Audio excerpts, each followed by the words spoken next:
Oh, you made it just in time. I bet you're wondering why I'm in the closet. Well, I just got back from the doctor, and as it turns out, I have diabetes. I have no idea what that means, but it defines me now. You know, the first thing I need when I change my identity is a new superhero to look up to. No longer will I be defined by sleeping on the floor and not paying rent.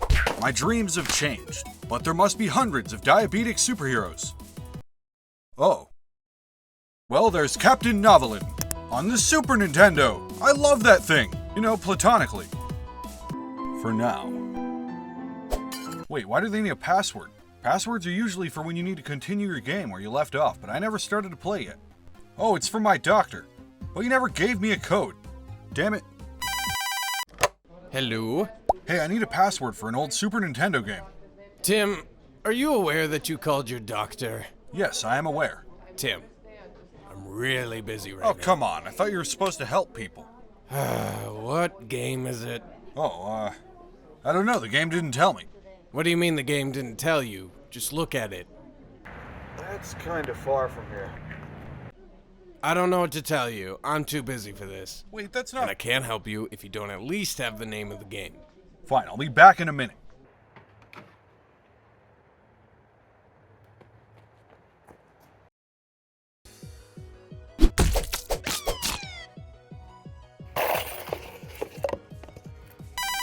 Hello? Alright, I'm back. Do you have the code?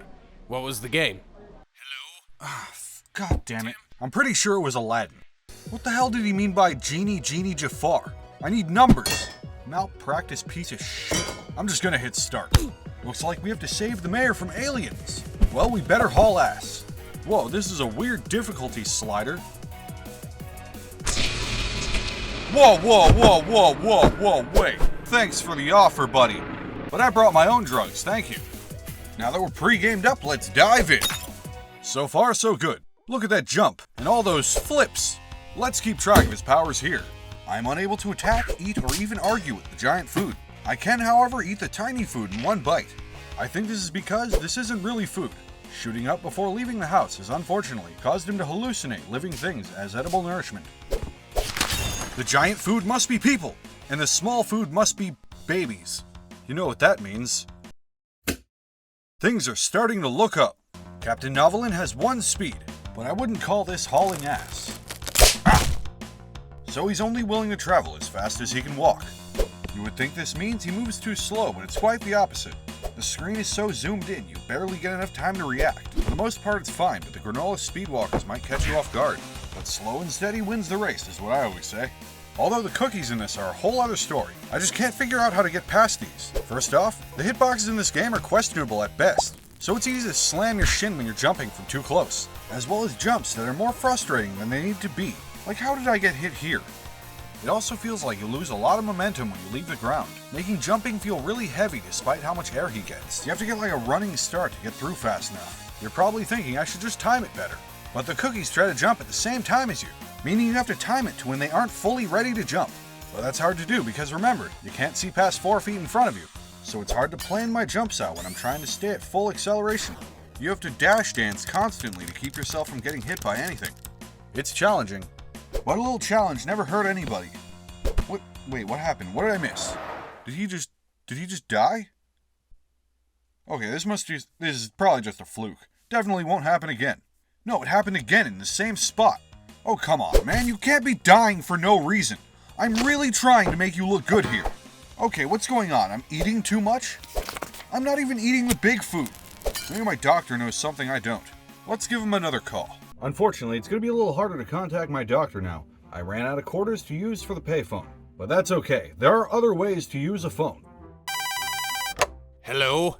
You think you're funny, don't you, with your password? I'm gonna find you and I'll fucking kill you. I'm gonna rip out all of your insides. Sir. I'm gonna eat them. I'm gonna eat them right in front of you, you fucking son of a bitch. Sir! Who are you talking to? I get one phone call and you can't tell me who I can. Well, since my doctor didn't answer my call, maybe reading the story a little more thoroughly could help. Oh, right. Aliens are in this game. The giant food is the aliens! Wait, the giant food is the aliens. Then why aren't you fighting the aliens? Why are you actively avoiding the very threat that you promised you would stop? You're a superhero. You're supposed to fight the bad guys. Or, you know, maybe that's not a fair thing to say. As the old saying goes, not all heroes wear capes. Real heroes are the people that dedicate their lives to helping make the world a better place. Volunteers that clean our beaches and highways. Well, that's all the motivation I need. Let's get back to it. Yeah, superhero! Damn it! This game is a lot harder than it looks. They obviously knew how hard the game was because they keep displaying the difficulty slider between the levels, but they don't even let you pick the difficulty you want. There's only one right answer, and the game yells at you for being wrong. Okay. It's not that one either. Is it this one? How about this one? Nope. Here it is. Same thing with the drug dosage. You can only pick the usual. Why would you even give me the option if you're not going to give me options? Anyway, we're finally off the streets, and we're thrown straight into the deep end of this lake for a speedboat level. Captain Novolin, can I give you a bit of advice? Yes, do you have any tips on how to avoid the cookies? Because I'm still struggling. Wear sturdy shoes to protect your feet. Take these. I think they'll fit you just fine. That's it? Not even gonna prep me on any boat safety? Whatever, so where are the shoes, Joe? Those don't look like shoes in your hand. I didn't put on new shoes. I didn't get any type of power-up. What's the point of this conversation? Anyway, it's a relief to finally get a vehicle and see some new scenery. What the fuck is that? Oh, it's a chicken that's being eaten by a leech. I've been there, going through the trash. Oh, it's still good. Just throw this off and there you go. I don't know why they gave us a speedboat. That would imply they wanted us to go fast, but the level design doesn't really support this. Let me explain. All the enemies are set to come out at a certain spot in the level, which seems fine, but it means the enemies come out based on your current speed. So going too fast can not only blindside you, you might end up with too many enemies in one spot, or they'll be spaced apart in a way that's impossible to jump through. I didn't notice this before, but that's because in the walking stages, it's much easier to stop and play the game with one enemy on the screen at a time. But not only is the boat unable to come to a complete stop at any point in time, it also takes up half the screen. You could think the boat might carry some offensive or defensive capabilities, but you'd be wrong. Luckily, the boat level isn't very long, so it's nice to finally get back to walking and seeing some new scenery. Hey, remember the chocolate chip cookies? Well, right off the bat, there's 2 of them. Great. But I figured them out. Remember all that acceleration nonsense? Well, I discovered if you're already holding the direction you want to go before you press jump, you could jump at full speed without getting a speed walking start, which helps. A little bit. But hopefully that's enough to get past this forest. And this level is quite the stretch. There are no checkpoints, and we can only get hit 4 times. As you can see from the health face. Whose face is this? Is it yours? But like without the hair? I'm getting off topic. I gotta focus. I don't want to lose here, because if you lose all your lives, you die in real life. Wait, what did I just say? And you have to start again from the very beginning. But it feels like this level goes on forever. Damn it, I'm just 1 hit left. Wait, hold on. Is that the end of the level? Yes, I'm finally at the end of the forest level. I ate too much of the small food again, and I died at the very end of the level. I need to talk to a doctor. I can't believe this. I was right there. I did everything I thought I needed to do to pass the level. I talked about the mechanics that I assumed were in the game. I didn't eat any of the big aliens, but still, I just don't get it. Why does it matter what I eat throughout the day? Especially when the smaller food acts as a collectible, but you get punished for collecting too much of it. The rules of the game don't make any sense. I mean, what part of diabetes makes you pass out for no reason? Hey man, I just work here. I knew that. Do you have a full wedding cake for a single individual? The food worker is right. The game says itself. We're not supposed to eat too much during the level. So remember to eat before the level. Thank you, my good man. With this cake, we'll finally have the strength to pass the forest level and move on to another boat level. And they didn't even change the scenery. It's at this point you might tell yourself, I don't want to fucking play anymore. But don't worry. If you hold out, persevere, stay in school, get a part-time job, donate to charity, waste your time, fuck a pizza, read a book, and most importantly, never give up. You will be rewarded with another walking level and some new scenery. Hello, Ranger. I have diabetes. Is that how I'm supposed to greet people? Not wasting any time on small talk, just gonna lead with, I have diabetes. The Rocky Canyons add bottomless pits that lead to an instant death, as well as adding varying elevation, which actually make the level easier because you have more options to avoid the food. But I'm not complaining. Well, I am complaining overall, but that's beside the point because we found another guy on the side of this mountain. Whoa, what a hike. I'm just looking for the mayor, but just in case, I want to let you know I have diabetes. Seriously, Captain, can you stop showing off? It's not that impressive. Besides, I don't think you need to tell everyone about your diabetes. So let's move on. Oh, what the fuck? Wait, what's this? Huh, this looks serious. Maybe there is a detail my doctor forgot to mention about diabetes. I should really try to talk to him again. But I'll go in person this time. I mean, why not? I live across the street from where his office is. Hey Doc, the door is locked. You stay the fuck away from me! Dude, what is your fucking problem? You called threatening to kill me, and then you hung up. What? That's ridiculous. Why would I do that to such a great friend? You took me off the streets and saved my life at no cost to me. You offered food and shelter when I was homeless and hungry. If not for you, I wouldn't be where I am today. Wait, you said it had something to do with a password. You said it had something to do with a password. That password, you son of a bitch! What have I done? And now we're never gonna find out more about diabetes. No, wait, what's this? I'm sorry to tell you, you have diabetes. As your doctor, I advise you against any sugar. Are you listening? Why do you carry so many pixie sticks in your pocket? No more sweets. Writing sugar on a bag of laundry detergent doesn't make it sugar. Man, I can never read my own notes. Jokes aside, now that we know how serious diabetes is, let's look at this game for exactly what it is. It's an educational game, and it's one that's trying to teach kids how to manage a medical condition. That's not something you see every day. What's next? Come play Super Schizophrenia Brothers. Press A to grab the watering can, then press B to water the flowers. Great job! Except you took the wrong pills before the level began. You didn't water a flower, you stabbed your parents. A good educational game should have interactive learning, but look how they tried to feed the information to us. First off, before the level even begins, they tell you what food not to overindulge in based on what time of day it is. And if you have the codes, you can choose to take too much insulin to add some extra challenge. Although you could still just select the usual every time and get by. But you still can't adjust your blood glucose. And even if you could, this is just in the menus. Menus aren't interactive. How do they teach me with the gameplay? Ah. You see these stars at the beginning of each level? Because I didn't. I walked right past it every time. These stars hold the answers to questions that are at the end of the levels. Correct answers get you points, which can lead to extra lives. While the extra lives are fine, pop quizzes are not a form of interactive learning. The only interactive part comes from the food itself. Avoid all the homicidal food while moderating the food that doesn't kill you.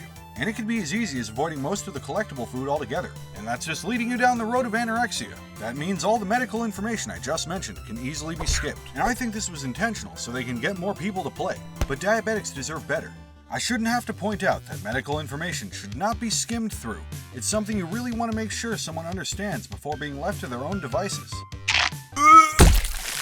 Aside from that, why make an educational game that you can win without learning anything? You can't beat Bookworm Adventures without learning how to spell a few words, and that's a core part of why it works. But in Captain Novolin, why should I participate in the quizzes? They aren't necessary and they could potentially ruin my speedrun. Is it for the chance at extra lives? Why would I want those? More lives means I have to keep playing.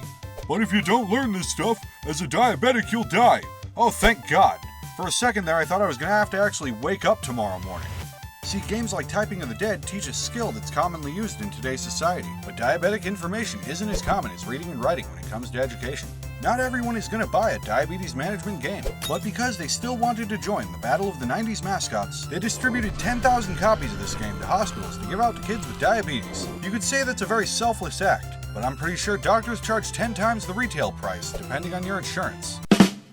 By naming the game Captain Novolin, they were able to catch the attention of any kid who might want to play a game about a superhero, while also getting extra attention from the kids who recognize his name as the same name as their medication that they can't afford. Because of this, it can be speculated that they didn't make the game for diabetics, but they were instead just advertising through them.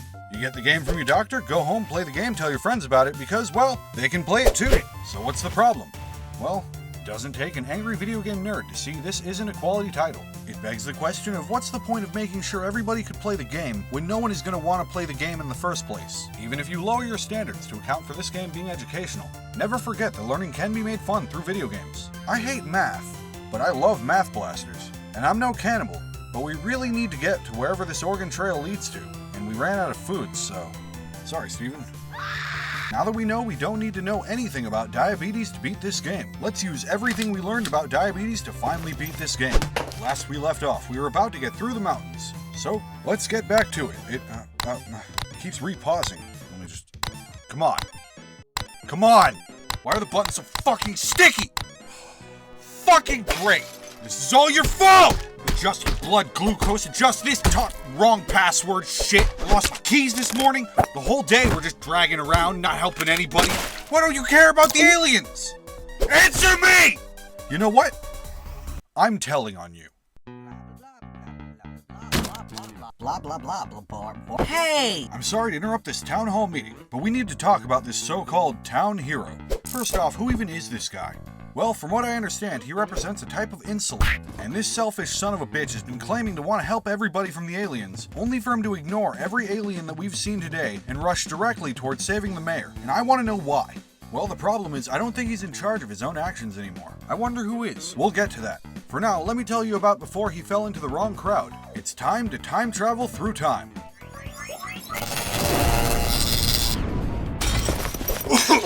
Whoa, oh, sorry about that. I just needed to get to the VCR on the other side of the room. Alright, we just gotta wee. Long ago, at an attempt for a sweeter tomorrow, the sugar industry released diabetes and aliens into the air, causing chaos in the streets. But a man known as Frederick Banting stepped into action, added sugar, spice, and 21 types of acid into an available puddle of urine, creating the hero known as Insulin Boy, who proved to be helpful in treating diabetes and stopping the xenomorphs. So helpful, in fact, Frederick was offered $1 million to patent his hero, but Frederick declined. Insulin Boy doesn't belong to me or you or any individual. He belongs to the world. Banting was a real-life hero. He even got his own comic book. I don't know what happened after his death, but it seems his nemesis added Chemical X or some shit. I don't know, I think he was sold a couple times. Therefore, making it so they could patent the now Captain Novolin. But why would they do such a thing? Well, that's simple. They realized how valuable people consider things such as their family and children, and decided it was necessary to overcharge for the medication that might keep them alive. And why not? People making the laws and setting the prices can still afford the necessary medication needed to stop the aliens. And I'm gonna be honest, I don't know who to blame for this. I don't know if it's lobbying from the FDA or pharma, I don't know if it's the government of the country I'm in, or the insurance companies, or the company's stockholders, or even the companies themselves. I don't know, and I don't care. I don't want to point fingers. This isn't a game, and I don't think our lives should be in the hands of people that see it as one. But these guys are the only ones with the ability to reliably get rid of the aliens and keep us medicated. What the fuck are you talking about? You know, aliens. We need medication so we don't see so the aliens don't attack us. Why are you doing this? For the town hall meeting. This is my dad's funeral. Wait, what? Samson died? How'd he die? You killed him. Oh yeah, he really liked lemons. I'm sorry for your loss. It's times like this that remind me of a song. Do you mind? I don't like this guy. If I die young, bury me in satin. Sounds like shit. Down on a bed of roses. Let's get him! Well, what we learned from diabetes is sometimes you can have your cake, but you just can't eat it too. But it's okay, because I ordered a pizza. Should be here any second now. There it is now.